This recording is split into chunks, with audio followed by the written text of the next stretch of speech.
Welcome back नाज़रीन। अजो programme जे सिलसिले खे अॻिते वधायूं। गुफ़्तगू हलंदड़ आहे मुल्क जे सियासी मंज़रनामे ते तहरीक इंसाफ़ जी सिविल नाफ़रमानी जी कॉल ऐं उन खां अलावा सज़ाऊं जेके आयूं आहिनि 9 मई जे क़ैदियुनि खे, ऐं उन खां अलावा जेको मुज़ाकरात जो सिलसिलो हले पियो उन ते गुफ़्तगू हलंदड़ आहे। सांगी साहब, इहो जेको सिविल नाफ़रमानी जे हवाले सां एजाज़ अहमद साहब जेको तबसरो कयो,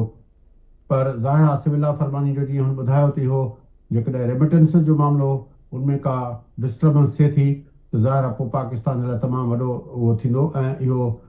जेको बानीअ पीटीआई जेको चयो मुंहिंजो आख़िरी कार्ड हिकिड़ो ॿियो लिखियलु आहे, पोइ त हीउ 9 मई खां बि वॾो संगीन वाक़ियो थी वेंदो जेकॾहिं उन सेंस में ॾिसिजे त। मुंहिंजो ख़्यालु आहे त सिविल नाफ़रमानी सिर्फ़ु हिकिड़े ई इन पॉइंट ते हलाइजे पई, जेको मुल्क खां ॿाहिरि माण्हू आहिनि उन्हनि जे लाइ। हाणे उन्हनि ते कंहिं बि तरीक़े सां गवर्नमेंट जो को बि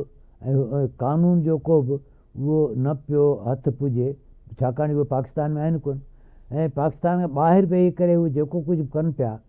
उन ते का अहिड़ी शइ पाकिस्तान हुकूमत जेका आहे या पाकिस्तान जो को बि इदारो नथो करे सघे।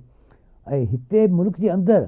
उहो को बि अहिड़े क़िस्म जी सिविल नाफ़रमानी वारी जेका मूव आहे उन जो को बि क़दम या को बि उपाउ या को बि मरहलो उहो साम्हूं न पियो अचे। हाणे हीउ हिकिड़ो अहिड़ो ई शइ आहे जेका हुकूमत खे फौरी तौर ते चुभे थी, हिकिड़ी ॻाल्हि, ऐं जेका फौरी तौर ते जेको आहे सो ट्रांसलेट थी वेंदी, रिफ्लेक्ट थी वेंदी असांजी जेका मुल्क जी हालतूं आहिनि, मुआशी हालतूं आहिनि उन्हनि में, प्लस इहो इंटरनेशनली बि। त इन करे हीउ हिकिड़ो ॾाढो मज़बूत कार्ड आहे जेकॾहिं इहो खेॾियो थो वञे, ऐं इहो जेकॾहिं खेॾिजी थो वञे। ऐं हिन जे चवण में जेके बि जीअं हाणे 40% त ख़ैर मुंहिंजे ख़्याल में वॾी दावा आहे, पर जेकॾहिं उन खां घटि बि आहे ऐं उन जो बि अधु जेतिरो बि जेकॾहिं जीअं एजाज़ साहब ॿुधाए पिए उहो थिए थो त उहो मुल्क जी इकानमी लाइ नो डाउट हिकिड़ो वॾो उहो आहे। ऐं may be one of the reason हाणे जॾहिं इहो पासो खुलियो आहे त उहो may be one of the reasons जेको हुकूमत खे बि ॻाल्हियुनि तरफ़ वठी आयो आहे, इहो उन जो थी सघे थो जंहिंजे करे मतिलबु त हुकूमत खे इहो थिए न सियासी ॻाल्हियूं कजनि, ऐं सियासी ॻाल्हियूं कजनि त पोइ हिकिड़ो ॿाहिरि मैसेज हिकिड़ो बहितर वञी सघे थो। ऐं रिमिटेंस वारे जेका जेका नाफ़रमानी वारी काल आहे उन जो कंहिं हद ताईं रिफ्लेक्शन घटि थी सघे थो। त अच्छा, हाणे हिकिड़ी ॻाल्हि त जेका हिन सॼे डिस्कशन में पाण कयूं पिया, बल्कि सॼी मीडिया करे पई, उहा इहा पई थिए त भई आर्म ट्विस्टिंग थिए पई, ॿिन्ही पासनि खां ताक़त जो मुज़ाहिरो कयो पियो वञे ताकी जेको नेगोसिएशन जी टेबल ते असांजी पोज़ीशन बहितर हुजे, नेगोसिएशन थियनि पिया। हिन सॼी ॻाल्हि मां हिकिड़ो नुक़्तो सांगी साहब अचे थो पियो, उहो इहो आहे त पाकिस्तान में जेको हमेशह थींदो आहे, रूल ऑफ लॉ जेको आहे उहो असां वटि किथे कंसिडरेशन में न हूंदो आहे। त जंहिं माण्हू ॾोह कयो आहे त उनखे बहरहाल सज़ा मिलंदी। ॾोहारी जे बारे में मज़ाकरात न थींदा। दुनिया में को बि अहिड़ो न आहे जेको इंसाफ़ जो जेको तक़ाज़ो आहे, तॾहिं चवंदा आहिनि त इंसाफ़ जे अखियुनि ते पटी ॿधल हूंदी आहे, उहो ॿी का शइ न ॾिसी सघंदो आहे सवाइ उहो जेको उनखे उहो करिणो हूंदो आहे। त असां वटि हिन मामले में बि ईअं लॻे थो पियो त आर्म ट्विस्टिंग, ताक़त जो इज़हार, उनखां पोइ ॻाल्हियूं टेबल ऑफर, हे हो, इंसाफ़ जूं तक़ाज़ाऊं ॾे वेंदे असां नज़र कोन पिया अचूं। मतिलबु आहे त पोइ त असां बैक टू स्क्वायर वन उते ई बीठा आहियूं।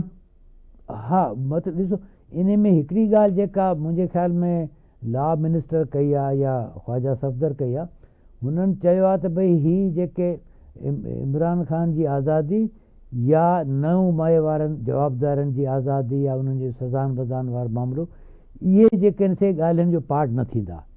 त हुकूमत जे तरफ़ां त इहो आहे जेको जंहिंखे तव्हां चओ पिया रूल ऑफ लॉ। हाणे नो डाउट मतिलबु त जेको PTI हिन वक़्तु वधि में वधि जेका शइ घुरी पई सघे उहा त इहा ई आहे न, त जेके माण्हू अंदरि आहिनि उन्हनि खे रिलीफ मिले।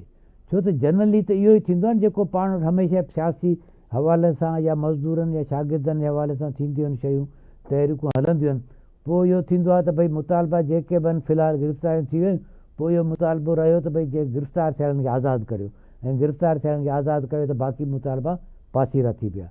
हिकिड़ो जेको उन्हनि जो मुतालबा जुडिशल कमीशन वारो, मुंहिंजे ख़्याल में जुडिशल कमीशन ते त हुकूमत अची बि सघे थी, उन में को हू कोन्हे। उहो हिकिड़ो अहिड़ो पासो आहे जेको हुकूमत जो पासो ऑफर इन ते बीह सघे थी। हिन पासे law and rule of law वारो जेको आहे इन ते आउं नथो सम्झां त हुकूमत अची सघे थी, छाकाणि जो जेको एजाज़ साहिबु ॿुधायो पिए त उन्हनि जेको मथां खां उन्हनि खे मैसेज आयल आहे उहा इहो ई आयल आहे त भई सियासी मामला उन्हनि खे तव्हां भली ठीकु करियो, बाक़ी जेके असांजा जेके एरियाज़ उन में तव्हां इंक्रोचमेंट न कजो, हेॾां अचण जो तव्हांजो कमु कोन्हे, बाक़ी हुते जेको बि तव्हां निबिरियो। हाणे जेकॾहिं तव्हांजी इन ॻाल्हि खे डीकोड कजे ऐं जेको ही आख़िरी जेको प्रेस रिलीज़ ISPR जो आयो आहे त इहो त 5 माण्हुनि खे सज़ा आई आहे, पर इन जा प्लानिंग करण वारा ऐं जा मास्टर माइंड जेके उन ते पहुचबो, उनजो मतिलबु इहो आहे त बानी PTI खे इन में सज़ा ईंदी। हा, उहो इंडिकेशन मामलो उन ते पहुचे थो त बाक़ी पोइ मुज़ाकरात जी छा वञी अहमियत बचंदी, बाक़ी छा ते मुज़ाकरात थींदा? हुकूमत जेका शइ वधि में वधि ॾेई सघे थी उहे 2 शयूं करे सघे थी। हिकिड़ी शइ इहा करे सघे थी त इन मुज़ाकरात जे इन सॼे मामले में PTI जे अंदरि ख़ासि तरह सां जेके पार्लियामेंट असेंबलियुनि में माण्हू वेठल आहिनि उहे कंहिं तरीक़े सां पोइ ते हटनि, उहे कंहिं तरीक़े सां मतिलबु PTI जेका अमली तरह सां 2 अधु थिए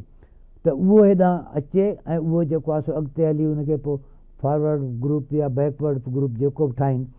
उहो उन तरफ़ अचे। ऐं ॿी ॻाल्हि जेका उन में हुकूमत इहा थी चाहे त कंहिं बि तरीक़े सां इहो हिकिड़ो मैसेज वञे त असां जेको आहे सो इहो चाहियूं था जेको पॉलिटिकल आहे ऐं जेको हू सॼो नॉन पॉलिटिकल आहे, जेको जीअं तव्हां पे ॿुधायो त ॾोह त ॾोह आहे त उहो सॼो उन पासे ॾोह त ॾोह वारे पासे वञे ऐं हुकूमत इहो चाहे त भई हीउ जेको आहे इन सियासी मामला जेके आहिनि इहे उकलाइजनि ऐं हुकूमत खे ईअं खणी चइजे मैंडेट बि इहो ई आहे त इन में हू भली कमीशनूं ठाहे, कमीशन ठाहिणु सुठी ॻाल्हि आहे, जेका बि शइ इहा त साईं पाण ॻाल्हि करे चुका आहियूं सांगी साहब मुख़्तलिफ़ प्रोग्रामनि में, कल जे प्रोग्राम में बि ॻाल्हायोसीं त परवेज़ खटक हुजे, अलीम ख़ान हुजे, जहांगीर तरीन हुजे, फैसल वावडा हुजे या इन तरह जा ॿिया जेके बि असांजा PTI जा जेके कंहिं ज़माने जा वॾा वॾा तुरम ख़ान हूंदा हुआ उहे पासीरा थी विया, उहे पार्टी छॾे विया त पार्टी जे सिहत ते को असरु न पियो, पॉपुलरिटी पार्टी जी रही। जेकॾहिं बानी PTI हिकु तरफ़ बीठो आहे ऐं ॿी पार्टी अधु थी वञे त पार्टी ते त को फ़र्क़ु न पवंदो, छाकाणि त माण्हू ऐं पंहिंजो वोटर ऐं सपोर्टर त उहो त हिकिड़ी शख़्सियत सां बीठल आहे। ॾिठो ही 2 मरियल आहिनि, हिकिड़ो इहो त हीअ था चवनि त PTI उहा जेका पार्लिमानी आहे, ठीकु आहे, ॿी उहा जेका गैर पार्लिमानी आहे, त हीउ सॼो तासुर इहा ई ॾियणु चाहींदा त भई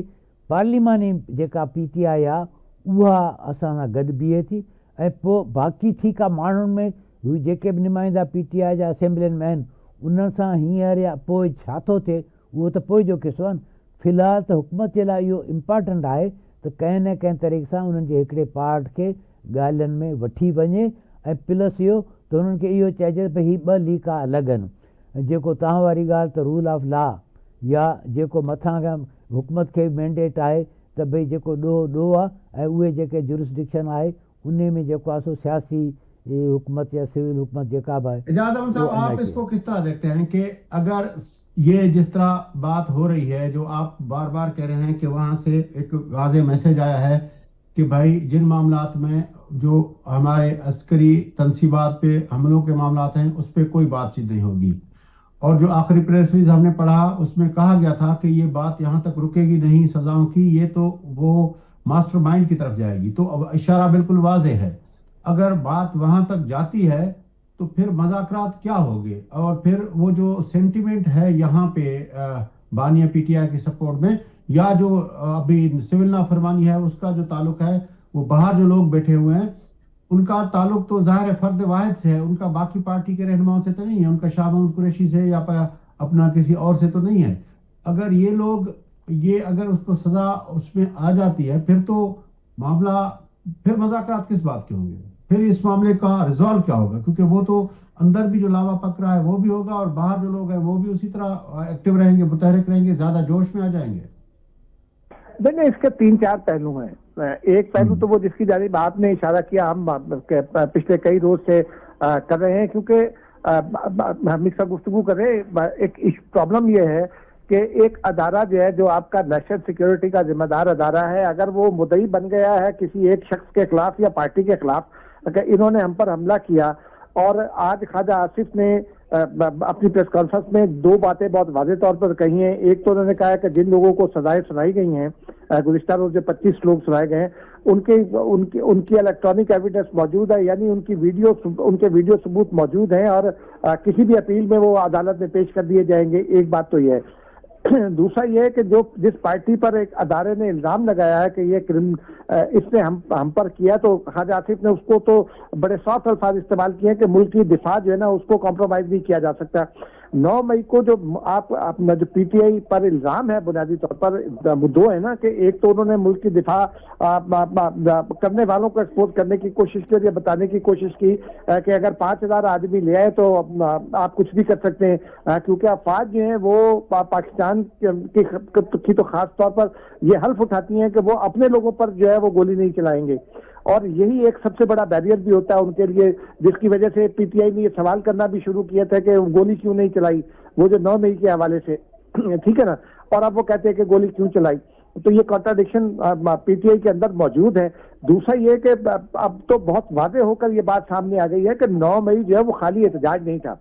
उसको बगावत की कोशिश जो है वो जो एस्टेब्लिशमेंट का नूनी होते हैं वो जब भी डिस्कस करते हैं, या जो उनके नुमाइंदगान जो सिविल नुमाइंदगान रिटायर्ड आजाद जो आते हैं वो खुलकर ये बात करते हैं कि वो बगावत की एक कोशिश थी, तो अब उसको कैसे सॉलो किया जाएगा, ये चूंकि बड़ा इंपॉर्टेंट सवाल है, तो उस पर कोई समझौता नहीं होगा। लेकिन इस बात पर तो समझौता हो सकता है ना कि वो लोग जिनका थोड़ा बहुत रोल था, या वो लीडिंग पोजीशन में नहीं थे, या वो इन्फ्लुएंस करने की पोजीशन में नहीं थे, और वो 9 मई की मनसूबाबंदी के हवाले से पकड़े गए हैं, उनको रिलीफ दे दिया जाए। तो एक तो बात ये हो सकती है, और हुकूमत के साथ ये बात हो सकती है, और हुकूमत उसकी फिर एस्टेब्लिशमेंट से बात करके तो ये कोशिश भी कर सकती है कि डॉक्टर यास्मीन राशिद जैसे लोग जो एडिड हो गए हैं, या वो लोग जो मुलव्वस नहीं है, उनको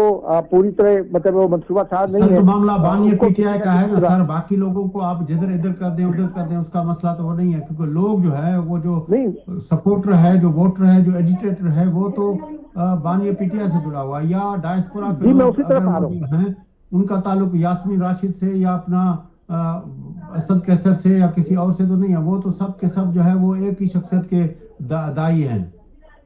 जी मैं उसी तरफ आ रहा हूँ, क्योंकि एक हुकूमत जब ये स्टेप ले लेगी तो लोगों में हुकूमत का ये एक इमेज भी जाएगा कि हुकूमत हार्ड एंड फास्ट नहीं है, वो पॉलिटिकल स्पेस दे रही है, नंबर 1। दूसरा ये है कि फिर अल्टीमेटली जब ये प्रेशर बढ़ेगा, अब अगले दिनों में और लोगों को भी सजाएं होंगी, और मेरा ख्याल है इसी हफ्ते में कुछ सजाएं अनाउंस हो जाएंगी, और फिर बानी पीटीआई का मुकदमा में के जो इम्कानात हैं चलने के फौजी अदालत में, वो बढ़ते चले जाएंगे। तो उसके नतीजे में बानी पीटीआई को फिर जब अल्टीमेट सुलह की तरफ अगर जाना है या अल्टीमेट रिलीफ की तरफ जाना है, तो उनको माफीनामा दाखिल करना पड़ेगा। जब वो माफीनामा दाखिल करेंगे तो अपनी पूरी पॉलिटिकल जो उनकी एक पोजीशन बनी हुई है वो उसको नुकसान पहुंचा देंगे। साथ साथ ये भी कोशिश है कि बानी पीटीआई की जो कॉन्ट्राडिक्शन हैं उनको लोगों के सामने लाया जाए, और इस तरह उनको एक्सपोज किया जाए, ताकि वो जो उनके बहुत हार्ड एंड सपोर्ट मौजूद है उसको कम से कम किया जा सके। जितने लोगों को भी कम किया जा सकेगा वो बेहतर होगा। अच्छा, इसका एक और पहलू भी है कि जो बैरून मुल्क लोग हैं उनमें आप मुख्तलिफ कौमियतों के लोगों को देखें ना, कि पंजाबी हैं या उर्दू स्पीकिंग जो है बैरून मुल्क, वो ज्यादातर जब आते हैं वो इन्वेस्टमेंट के लिए आते हैं, वो प्लॉट खरीदते हैं, प्रॉपर्टी में इन्वेस्ट करते हैं, वो कुछ इंडस्ट्री में भी इन्वेस्ट करते हैं। लेकिन जो पश्तून हैं वो उनके बारे में ये कि वो जो नॉन रेगुलर बिजनेसेस होते हैं या पैरेलल इकोनॉमी कह लें, मिसाल के तौर पर पश्तून अगर पैसे कमा लेगा तो वो कोई फिल्म बिजनेस में चला जाएगा जहां बहुत ज्यादा जो है वो डॉक्यूमेंटेड इकोनॉमी नहीं है, या वो बिगर मीडिया रिलेटेड बिजनेस में आ जाएगा, ड्रामा वगैरह में आ जाएगा, गानों बनाने में आ जाएगा, या ऐसे इरेगुलर बिजनेसेस जिन पर रियासत का फोकस नहीं है। तो जो पंजाबी स्पीकिंग है वो तो पकड़े जाएंगे कि वो अगर वो हुंडी इस्तेमाल करते हैं तो वो हुंडी जो है वो उसका रिकॉर्ड आ जाएगा कि अगर वो प्लॉट की किस्तें पे कर रहे हैं, प्रॉपर्टी की किस्तें पे कर रहे हैं, प्लाजों की किस्तें पे कर रहे हैं, तो वो कहाँ से आ रही हैं, कैसे आ रही है। तो पश्तून जो है वो शायद उतनी शिद्दत से नहीं पकड़ा जाएगा। तो इमरान खान इसी पर बेस कर उनको ये कायल करने की कोशिश कर रहे हैं। लेकिन एक बात मैं आपको बता दूं कि अब रियासत का फोकस इस बात पर ज्यादा हो गया है कि हुंडी को कैसे कर्ब करना है, क्योंकि हुंडी पश्तून इलाकों में भी अगर होगी तो वो हुंडी का कारोबार है ना, तो उसको ट्रेस करना अब इतना मुश्किल चूंकि नहीं रहा, तो उसके ऊपर हुकूमत पूरी तरह फोकस करेगी, और जब उस पर फोकस करेगी तो फिर फंडा भी होगा, और यही हुकूमत की परेशानी भी है। और अगर हुंडी को रोकने में नाकाम हो जाती है तो फिर ये भी एक परेशानी है। तो लिहाजा दोनों इसी मामले में एक दूसरे के नर्व्स जो है ना उनको टेस्ट कर रहे हैं, और ये पॉलिटिकल नैरेटिव की भी लड़ाई है, और हुकूमत ये चाहती है कि उसका पॉलिटिकल नैरेटिव जो है वो उसके लीनियर चले, अब आपसे एक और तरफ